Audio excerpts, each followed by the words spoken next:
কখনো কি ভেবে দেখেছেন উত্তর কোরিয়ার মানুষদের দৈনন্দিন জীবন কেমন? চলুন এর একটা উদাহরণ দেওয়া যাক। কল্পনা করুন আপনি উত্তর কোরিয়ার একটি ছোট্ট গ্রামে বাস করেন। শীতের সময় চলছে, বাইরে এতটাই ঠান্ডা যে চতুর জায়গায় বরফের লেয়ার পড়ে গেছে।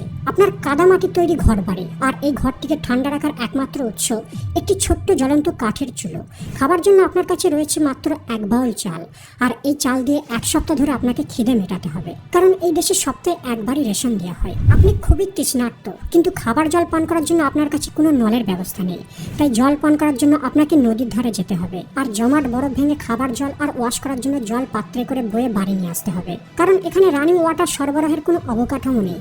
এরপর আপনাকে 12 থেকে 14 ঘন্টা কঠোর পরিশ্রম করতে হবে মাঠে। এখানে চাষের কাজের জন্য কোনো মেশিনের ব্যবস্থা নেই, তাই চাষের সবকিছু কাজই হাতে করে অথবা প্রাণী দ্বারা করতে হবে। যেহেতু আপনি খুবই গরিব, তাই সাইকেল কেনারও সামর্থ্য নেই আপনার, তাই আপনাকে অনেক মাইল পায়ে হেঁটে পথ অতিক্রম করে বাড়ি পৌঁছাতে হবে। আসলে এখানের গ্রাম্য এলাকাগুলিতে পাবলিক ট্রান্সপোর্টের ব্যবস্থা নেই। বাড়ি আসার সময় রাস্তায় একটি মৃত ইঁদুর দেখতে পেলেন। আপনি সেটাকে তুলে বাড়ি নিয়ে চলে আসলেন, কারণ আপনি খুবই ক্ষুধার্ত। আর রান্নার শেষে যখন আপনি ভোজন করতে যাবেন, হঠাৎ কিছু সোলজার আপনার রুমে বলপূর্বক প্রবেশ করলো, আর আপনার ঘরটিকে তন্ন তন্ন করে তারা অনুসন্ধান চালালো। কিন্তু কিছু না পেয়ে আপনার ডিনারের খাবারটিকে তারা তুলে নিয়ে পালালো। কিন্তু আপনি নিজেকে তারপরেও লাকি মনে করলেন। হ্যাঁ, লাকি, কারণ তাদের সামনে প্রতিবাদ করলে তারা কোনো শর্ত ছাড়াই আপনাকে লেবার ক্যাম্পে পাঠাতে পারে, যেখানে রয়েছে আরো বেশি পরিশ্রম আর কম খাবার, আর সেই সাথে কঠিন শাস্তি। সেখানের গার্ডেরা আপনাকে এভাবে 2 থেকে 5,000 পর্যন্ত স্কোয়াড দিতে বলবে, অথবা এমন একটি ছোট্ট খাঁচার ভিতর আপনাকে বন্দি করে রাখা হবে, যার ভিতর আপনি ঠিকভাবে বসতেও পারবেন না। তাই আপনি প্রতিবাদ না করে চুপ থাকাটাই বুদ্ধিমানের কাজ বলে মনে করলেন। যেহেতু আপনি ক্ষুধার্ত, তাই আপনি ঘাস কিংবা লতা পাতা দিয়ে স্যুপ বানিয়ে রাতের ক্ষুধা মেটালেন। সারাদিন কঠোর পরিশ্রমের কারণে আপনি ক্লান্ত, তাই ঠান্ডায় কাঁপতে কাঁপতে বিশ্রামের জন্য পচা খড়ের গদির উপর শুয়ে পড়লেন, আর আপনি প্রার্থনা করতে থাকলেন পরের দিনটা যেন ভালো কাটে। বন্ধুরা, এটাই হলো উত্তর কোরিয়ার 70% নাগরিকদের জীবন, আর এই আতঙ্কেই এখানে 70% নাগরিকদের দিন কাটতে থাকে। যদি আপনি এই নরকের মধ্যে বাস করেন, তাহলে অবশ্যই এখান থেকে বেরিয়ে মুক্তির স্বাদ গ্রহণ করার চেষ্টা করবেন। কিন্তু এখানেও রয়েছে আরো বড় সমস্যা, 3 জেনারেশন পানিশমেন্ট। উত্তর কোরিয়ার সরকার যদি কোনো জিনিসকে কঠোরভাবে নিয়ন্ত্রণ করতে যায়, তাহলে স্বদেশত্যাগীদের দমন করা। যদি কোনো ব্যক্তি উত্তর কোরিয়ার বর্ডার ক্রস করে পালিয়ে অন্য কোনো দেশে আশ্রয় নেওয়ার চেষ্টা করে, আর যদি বর্ডার ক্রস করতে গিয়ে ধরা পড়ে যায়, তাহলে সেই অপরাধীকে লেবার ক্যাম্পে বন্দী করে রাখা হবে, আর এখানে সে সারা জীবন বেতন ছাড়াই কঠোর পরিশ্রম করবে। কিন্তু এই নিয়মে কেবল অপরাধীকে একাই শাস্তি দেওয়া হয় না, তার পরিবারের 3 মেম্বারকেও তার সঙ্গে শাস্তি দেওয়া হয়। তাদেরকেও এই লেবার ক্যাম্পে বন্দী করে রাখা হয়। যদি জেলের মধ্যে এই পরিবারে কোনো সন্তান জন্ম নেয়, তাহলে তাকেও একজন অপরাধী হিসাবে জেলের মধ্যেই রাখা হবে, কারণ তার ব্লাড হচ্ছে অপরাধযুক্ত। 1950 সালে কিম ইল সং এই আইনটিকে প্রথম চালু করেন। এই আইনের মধ্য দিয়ে সরকার নাগরিকদের মধ্যে তীব্র ভয়ের পরিবেশ তৈরি করতে চায়, যাতে নাগরিকরা দেশ ত্যাগ করার চিন্তা একবারও মাথার মধ্যে না আনতে পারে। উত্তর কোরিয়ায় 3টে পৃথক ধরনের বন্দিশালা রয়েছে: re education prison camp, labour camp আর পলিটিক্যাল প্রিজন ক্যাম্প। এদের মধ্যে রি এডুকেশন ক্যাম্পে কয়েদিদের সব থেকে কম সাজা দেওয়া হয়। যদি কোনো ব্যক্তি খুব ছোটখাটো অপরাধ করে, তাহলে তাকে এই বন্দিশালায় রাখা হয়। যেমন যদি কোনো ব্যক্তি ব্লু জিন্স প্যান্ট পরে, তাহলে মনে করা হবে সে দেশের কালচারের বিরুদ্ধে অপরাধ করেছে, তাই তাকে রি এডুকেশন ক্যাম্পে রাখা হবে। কিম জং উন মনে করে ব্লু জিন্স হলো ওয়েস্টার্ন কালচার, এই কারণে সে এখানে ব্লু জিন্স পরাকে ব্যান করে দিয়েছে। যদি আপনি কখনো উত্তর কোরিয়ানদের পোশাকের দিকে লক্ষ্য করেন, তাহলে কখনোই ব্লু জিন্স পরিহিত অবস্থায় তাদের দেখতে পাবেন না। অপরাধীদের রি এডুকেশন ক্যাম্পের ভিতর রাখার মধ্য দিয়ে তাদের উপর সাইকোলজিক্যাল আর আইডিওলজিক্যাল মেথড ইউজ করা হয়। এখানের অপরাধীদের নিয়মিত ক্লাস নেওয়া হয়, সেখানে তাদের শেখানো হয় কিভাবে সরকারের প্রতি অনুগত থাকতে হয়। এই ক্যাম্পের মূল গোল হলো অপরাধীদের ব্রেনকে ওয়াশ করা। দ্বিতীয় প্রিজন ক্যাম্পটি হলো লেবার ক্যাম্প। যেসব অপরাধীরা দেশ ত্যাগ করার চেষ্টা করে অথবা স্মাগলিং করতে গিয়ে ধরা পড়ে যায়, তাদেরকেই এই লেবার ক্যাম্পে রাখা হয়। আর এখানে অপরাধীদের কোনো বেতন ছাড়াই পরিশ্রম করতে হয়, যেমন মাইনিং এর কাজ করা, ফ্যাক্টরি কাজ করা অথবা রাস্তাঘাট তৈরির কাজ করা। আর এই ওয়ার্কারগুলিকে গার্ডেরা সর্বদা কঠোর নজরের মধ্যে রাখে। সকাল হলেই এদেরকে কাজের জন্য লরি করে নিয়ে আসা হয়, আর সন্ধ্যায় এদেরকে আবার ক্যাম্পে বন্দী করে রাখা হয়। যদি তারা কাজে অলসতা দেখায়, তাহলে তাদেরকে কঠিন সাজা দেওয়া হয়। এখানে কোনো মেডিকেল ফ্যাসিলিটি নেই, আহত অসুস্থরা চিকিৎসার অভাবে প্রায় সময় মারা যায়। এই জেলের কন্ডিশন ঠিক অনেকটা হিটলারের কনসেন্ট্রেশন ক্যাম্পের মতোই। তবে উত্তর কোরিয়ার সবথেকে কুখ্যাত প্রিজন ক্যাম্প হলো পলিটিক্যাল প্রিজন ক্যাম্প। যদি কোনো নাগরিক সরকার অথবা দেশের বিরোধিতা করে কিংবা বিদেশি কোনো গুপ্তচর হয়, তখনই তাদেরকে এই পলিটিক্যাল ক্যাম্পে রাখা হয়।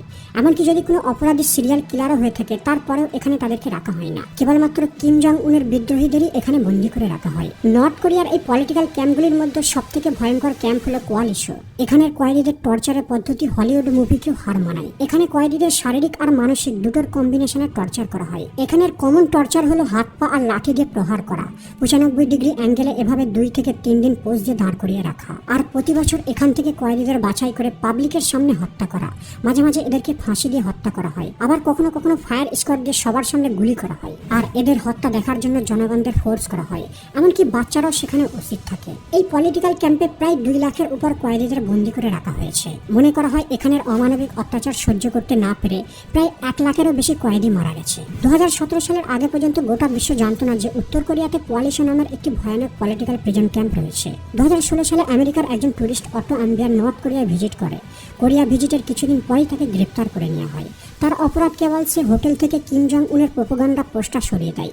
এই অপরাধের কারণে তাকে 15 বছরের পলিটিক্যাল ক্যাম্পে সাজা দেওয়া হয়, কিন্তু মাত্র 1 বছরের মধ্যেই সে মারা যায় আর তাকে আমেরিকায় পাঠিয়ে দেওয়া হয়। আর অটো অ্যাম্বিয়ারকে এই কোয়ালিশো প্রিজন ক্যাম্পে বন্দী করে রাখা হয়েছিল। উত্তর কোরিয়ায় যদি কোনো ফরেনার ভিজিট করতে আসে তাহলে তার সম্পূর্ণ ট্রিপের উপর নজর রাখা হয়। তাকে কেবল সেই জায়গাগুলিতে ভিজিট করার পারমিশন দেওয়া হয় যে জায়গাগুলো ডেভেলপ, কারণ উত্তর কোরিয়ার সরকার কখনোই চায় না তাদের দারিদ্র গ্রাম্য এলাকার করুণ দৃশ্যকে গোটা বিশ্বের সামনে তুলে ধরতে। এখানে ডার্ক রিয়ালিটিকে গোপন করে কিম সেই সব জিনিসকে প্রমোট করে যা দেখে গোটা বিশ্ব মনে করবে যে উত্তর কোরিয়া সব থেকে হ্যাপি আর বেস্ট কান্ট্রি। যেমন এই ট্রাফিক লেডিটিকেই দেখুন। পূর্বে যখন ট্রাফিক লাইটের অতটা প্রচলন ছিল না, অনেক দেশে হিউম্যান ট্রাফিক কন্ট্রোলার রাখত যারা হাতে করে ট্রাফিকের নির্দেশ দিত। বাকি দেশের মতো উত্তর কোরিয়ার ট্রাফিক কন্ট্রোলার হিসাবে মানুষের সাহায্য নেয়, কিন্তু এই জবের জন্য পুরুষদের পরিবর্তে মহিলাদের বাছাই করত।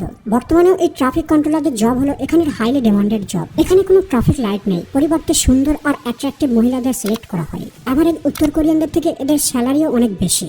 কিন্তু যদি কোনো ফরেনার এই ট্রাফিক লেডিদের ফটো ক্যাপচার করে তাহলে তাদেরকে জেলে পাঠানো হবে না, কারণ সে উত্তর কোরিয়ার অ্যাডভান্স সিস্টেমকে প্রমোট করছে।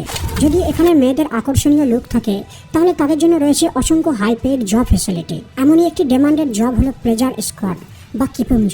প্রায় 2000 সুন্দরী মেয়েদের নিয়ে এই কিপুঞ্জ গঠিত হয়, যাদের প্রধান কাজ হলো উত্তর কোরিয়ার হাই র্যাঙ্ক অফিসিয়ালদের খুশি করা, তাদের এন্টারটেইন করা। উত্তর কোরিয়ার এই সিক্রেট প্লেজার স্কট সম্পর্কে গোটা বিশ্ব পূর্বে কিছু জানত না। 2010 সালে একজন পলাতক মি হাইং ম্যারি ক্লিয়ার ম্যাগাজিনে প্লেজার স্কট সম্পর্কে ডিটেলে বর্ণনা করে। মি হাইং ছিল এই প্লেজার স্কোয়াডের একজন সদস্য। তিনি বলেন এই প্লেজার স্কোয়াডের 3টে গ্রুপ রয়েছে। মঞ্চকজ, এই গ্রুপের প্রধান কাজ হলো ফিজিক্যাল সার্ভিস প্রোভাইড করা। হেনবকজ, যাদের কাজ হলো অফিসিয়ালদের সামনে গান করা, ড্যান্স করা, বিভিন্ন এন্টারটেনমেন্ট অ্যাক্টিভিটি প্রোভাইড করা। গামুজ, এদের কাজ হলো অফিসিয়ালদের মেসেজ করা। এদেরকে একটি বিশেষ পরীক্ষার মধ্য দিয়ে বাছাই করা হয়। সবার প্রথমে দেখা হয় এরা কুমারী কিনা। দেখতে সুন্দরী হতে হবে, বয়স 18 নিচে হতে হবে। এদের চাকরির মেয়াদ 26 বছর পর্যন্ত। রিটায়ারমেন্টের পর এরা হাই র্যাঙ্ক অফিসিয়ালদের বিবাহ করে নেয়। নিয়োগপ্রাপ্ত মেয়েদের পরিবার উচ্চ সামাজিক মর্যাদা আর অনেক অর্থও পেয়ে থাকে। সবার প্রথমে এই প্লেজার স্কোয়াডদের সূত্রপাত করেন কিম জং উনের দাদু কিম ইল সাং। সে তার দল নিয়ে সুন্দরী মহিলাদের সন্ধান করত, যাদের জব ছিল অফিসিয়ালদের সামনে ড্যান্স করা। বন্ধুরা, আজ এই পর্যন্ত, আপাতত বিদায় নিলাম। দেখা হবে আবার পরের এপিসোডে।